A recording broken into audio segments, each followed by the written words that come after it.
उत्तर प्रदेश के हाथरस में नौजवान लड़की के साथ हुई जिनसी ज्यादती और उसके बेईमाना कत्ल पर मुल्क भर में गम और गुस्से की लहर दौड़ गई है। चार जानिब से लोग मुतासिरा के कुनबे के लिए इंसाफ और मुलजिमान को इबरतनाक सजा देने का मुतालबा कर रहे हैं। रामपुर के मारूफ आलिम दीन मौलाना अंसार अहमद कासमी ने ईटीवी भारत से बात करते हुए अपने शदीद गम और गुस्से का इजहार किया। हमारे साथ मौजूद हैं मौलाना अंसार कासमी साहब, जो जमीयत उलमा हिंद के सेक्रेटरी जनरल सेक्रेटरी रामपुर ज़िले के हैं। हम उनसे जानते हैं कि वो इसको लेकर क्या कहेंगे। मौलाना, जिस तरह से ये हाथरस का वाक़या सामने आया है, आप इसको लेकर क्या? हाथरस में जो बच्ची के साथ एक दरिंदगी का मामला हुआ और 14-15 दिन वो बच्ची अपनी ज़िंदगी और मौत से लड़ती रही, जिस दरिंदगी के साथ उसके साथ वो अमल किया गया वो इंतहाई शर्मनाक है। और इस कदर शर्मनाक है कि अल्फाज कम पड़ जाते हैं उसकी शर्मनाकी को बयान करने के लिए। इस वक्त सबसे पहली बात तो हम अल्लाह से दुआ करते हैं कि अल्लाह रब्बुल इज़्ज़त उस बच्ची के तमाम अहले खाना को सब्र नसीब फरमाए।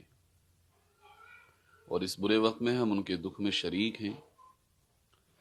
देखने में यह आ रहा है गुज़िश्ता चंद महीनों से कि इस उत्तर प्रदेश में दलितों को और मुस्लिमों को और तमाम अक़लियतों को ख़ुसूसी तौर पर निशाना बनाया जा रहा है शरपसंदों की तरफ से। और दर हकीकत ये उस सोच का नतीजा है जो नफ़रतें दिलों में बिठाई गई हैं, ऊंच और नीच के ताल्लुक़ से जो काम किया गया है और ऊंच नीच का इस कदर मजबूत काम किया गया है कि लोगों के दिलों में इंसानियत ख़त्म हो गई है। वो बच्ची दुनिया से चली गई।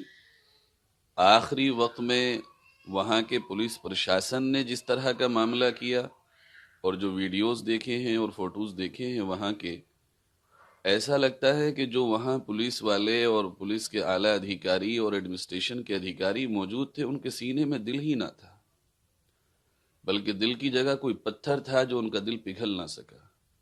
अगर कोई मानव जाति का फर्द होता और कोई इंसान वहाँ होता, ये हो नहीं सकता था एक बच्ची का जनाजा लाया जाए और उसकी माँ और उसके बाप को और उसके भाई को दिखाया ना जाए। ये कौन सा उत्तर प्रदेश है और कौन सा लोकतांत्रिक ढांचा है जिसको निर्माण किया जा रहा है। होना ये चाहिए कि अब सबसे पहले उस बच्ची के जो भी मुजरिम हैं उनको कम से कम ऐसी इबरतनाक सजा हो कि आने वाले वक्त में कोई भी किसी भी समुदाय का, किसी भी जाति धर्म का, किसी भी ऊंच और नीच के खानदान का किसी की बच्ची की तरफ आंख उठाने से पहले 100 बार सोच सके। ऐसा इबरतनाक सजा का ऐलान हो जाना चाहिए फौरन। महोदय ने एसआईटी बनाई है। क्या होता है एसआईटी बनाने से? एसआईटी वही अधिकारियों की आपकी एसआईटी है। बात 2 और 2 4 की तरह क्लियर है। आपको तो फौरन ऐलान करना चाहिए था कि ये होना है। बहरहाल बनाई है तो उम्मीद ये करते हैं कि एसआईटी के अच्छे नतीजे आ जाएं और सज़ा मिल जाए। लेकिन उनके सज़ा मिलने के साथ साथ उन तमाम अधिकारियों को सज़ा मिलना बहुत ज़रूरी है जिन्होंने मानवता को अपने पैरों के तले रौंद दिया। उन तमाम को नौकरी तो मतलब ही नहीं आता कि वो नौकरी करने के काबिल लोग हैं, जिनके सीनों में पत्थर है, दिल नहीं है। वो तमाम अफसरान पूरे ज़िले के जो इस वाक़ये में उस वक्त थे, उनको फौरी तौर पर उत्तर प्रदेश की सरकार को सस्पेंड करना चाहिए।